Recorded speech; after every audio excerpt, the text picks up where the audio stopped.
Mark Zuckerberg কি update নিয়ে আসলো এটা ভাই, আগুন যারা আপডেট নিয়ে এসেছে। যারা কন্টেন্ট ক্রিয়েটার আছেন, যারা ফেসবুকে কাজ করতেছেন, তাদের জন্য সুখবরও বটে দুঃখবরও বটে। কেননা যারা 31শে আগস্ট 2025 সালে আগে আপনার ইন্টারনেট সাবমিট করেছিলেন তাদেরকে হোয়াইট লিস্টে রেখেছে, ফেসবুক তাদেরকে হোয়াইট লিস্টে রেখেছে। তার মানে হলো 31শে ডিসেম্বর 2025-এর ভিতরে যাদের হোয়াইট লিস্টে আছে তাদের মনিটেশন মোটামুটি দিয়ে দিবে। আর যারা তারপরও পাবেন না তাদের জন্য দুঃখবর বা দুঃসংবাদ।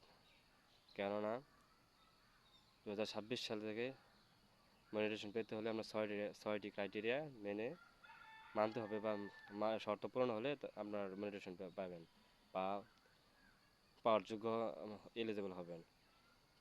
ছয়টি শর্ত জুড়ে দিয়েছে।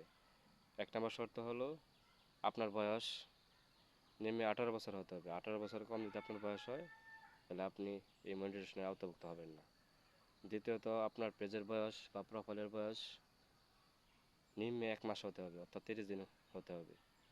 তৃতীয় শর্ত হচ্ছে আপনাকে এলিজেবল কান্ট্রি হতে হবে, অর্থাৎ আপনি যে দেশের নাগরিক বা যে দেশে বসবাস করেন সেই দেশে আপনার এই কন্ডোমাইজেশন আওতাভুক্ত থাকতে হবে, অর্থাৎ এলিজেবল থাকতে হবে।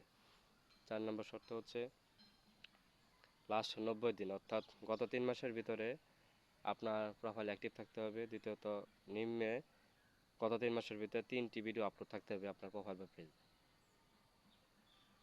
5 নম্বর শর্ত হচ্ছে লাস্ট 28 দিন, অর্থাৎ গত 28 দিনে আপনার যে ভিডিও ছাড়ছেন, রিলস আপলোড করেছেন বা পোস্ট টেক্সট করেছেন, সব কিছু মিলিয়ে যদি আপনার গত 28 দিনের ভিতরে লাস্ট 28 দিনে 1.5 লাখ ভিউ হয় তাহলে আপনি 5 নম্বর ক্রাইটেরিয়া পূরণ করতে পারবেন। অর্থাৎ গত লাস্ট 28 দিনে আপনার ভিউ থাকতে হবে 1.5 লক্ষ। লাস্ট এবং শেষ যেটা, সেটা আমার কাছে অনেক কষ্টকর সাধ্যকর মনে হয়েছে, জানি না আপনাদের কাছে কেমন মনে হয়। সেটা হলো 10,000 ফলোয়ার্স। অর্থাৎ সব ক্রাইটেরিয়াই ফুলফিল করা সম্ভব, কিন্তু 10,000 ফলোয়ার্স আসলে অনেক ব্যাপার স্যাপার। এমনকি অর্গানিক ফলোয়ার লাগবে, আপনি টাকা দিয়ে কিনে নিতে পারবেন না বা বুস্ট করতে পারবেন না, আপনাকে অর্গানিক ফলোয়ার্স বানাতে হবে। তাহলে চিন্তা করেন, ফেসবুক একের পর এক আপডেট নিয়ে এসে এখন কন্টেন্ট ক্রিয়েটরদের জন্য মানে দুঃসংবাদ বয়ে এনেছে আর কি। অর্থাৎ সব ক্রাইটেরিয়া ফুলফিল করেন, সেই ক্রাইটেরিয়া অনুযায়ী কাজ করেন, ইনশাআল্লাহ যদি আপনি এলিজিবল হন তাহলে যে কোনো সময় মনিটাইজেশন পেয়ে যাবেন ইনশাআল্লাহ। সবার জন্য শুভকামনা রইল।